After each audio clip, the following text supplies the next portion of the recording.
శ్రీకాళహస్తీశ్వరుడు భక్త సులభుడు. ఎంతలా అంటే ఒక రాజు తన జీవితాంతం చేసిన పుణ్యం కంటే ఒక్క నిమిషంలో చేసిన మంత్రోచ్చారణతో మోక్షాన్ని ఇచ్చేంతలా.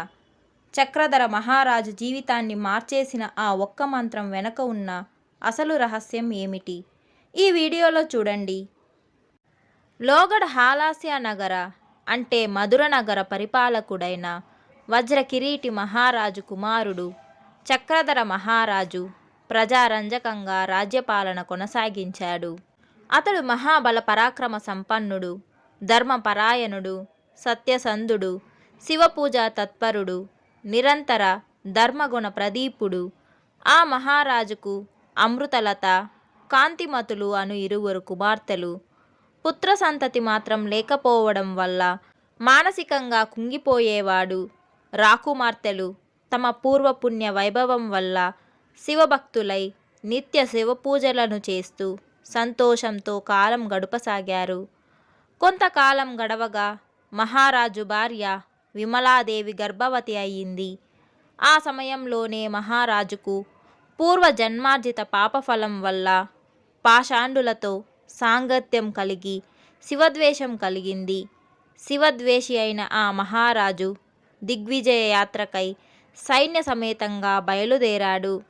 శివద్వేష దూషితుడు కావడం వల్ల ఆ మహారాజు ప్రతిచోట యుద్ధంలో ఓడిపోసాగాడు. పలు యుద్ధ రంగాలలో పరాజయం పాలైన ఆ రాజు సామాన్య ప్రజానీకంలో కూడా పరపతి కోల్పోయి పరాభవం పాలయ్యాడు. అంచేత విగత మనస్కుడైన ఆ రాజుకు మనోధైర్యం కూడా సడలిపోవడం వల్ల నిరంతరం ఆవేదనతో కాలం గడపసాగాడు. ఓనాడు అదృష్టవశంతో అగస్త్య మహర్షి దర్శనం లభించిందతనికి. వెంటనే మహర్షి పాద పద్మాలకు నమస్కరించి తన దయనీయ స్థితి విన్నవించాడు. మహర్షి తన యోగబలంతో గతం గుర్తించి మహారాజుతో ఇలా చెప్పాడు. మహారాజా, నీవు సకల సద్గుణ సంపన్నుడవే. అయినా ముందు వెనకలు కూడా ఆలోచింపని మూర్ఖుడవు.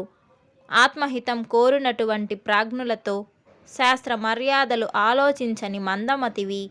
అంచేత అనాలోచితంగా నీవు చేసిన దుష్కర్మ ప్రభావం వల్ల బాధపడుతున్నావు నీవు. అంచేతనే ప్రతి యుద్ధంలోనూ ఓటమి పాలయ్యావు. ఇప్పటికీ 6 పర్యాయాలు నీకంటే బలహీనుల చేతిలో ఓడిపోయావు.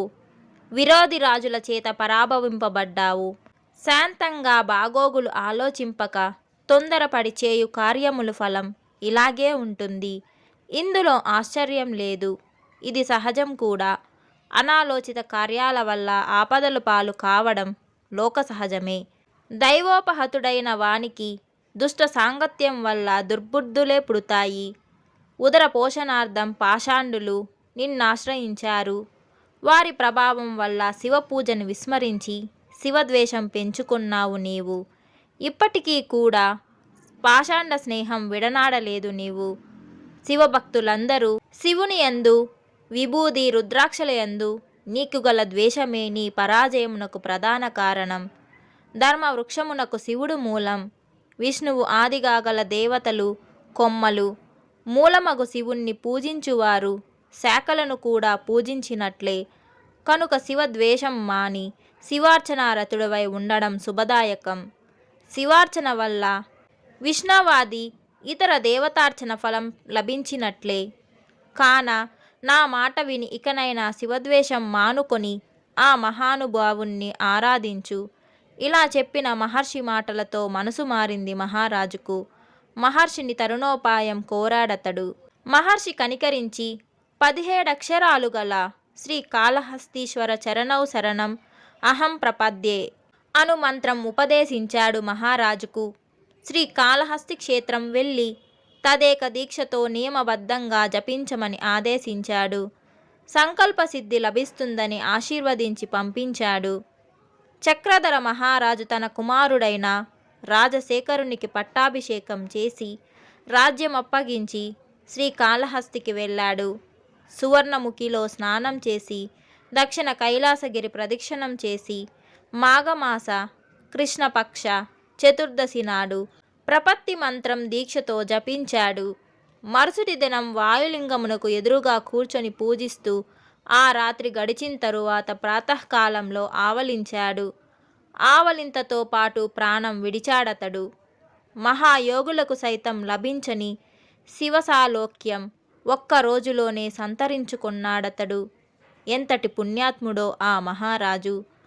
మాఘకృష్ణ చతుర్దశి నాడు చక్రధర మహారాజు మూలలింగమునకు ఎదురుగా మంత్రజపం చేస్తూ మరుసటి ప్రాతకాలంలో మరణించినందున ఆ తిథి నాడు మూలలింగమునకు ఎదురుగా పై మంత్రం జపించిన వారికి ముక్తి లభిస్తుంది. ఈ గాథ ఆధారంగా శతనామావళిలో 85వ నామం ధృత చక్రధర ప్రభవే నమః. చక్రధర మహారాజు యొక్క సేవలను భరించిన శ్రీ కాళహస్తీశ్వరునకు వందనం అను నామం ఏర్పడింది.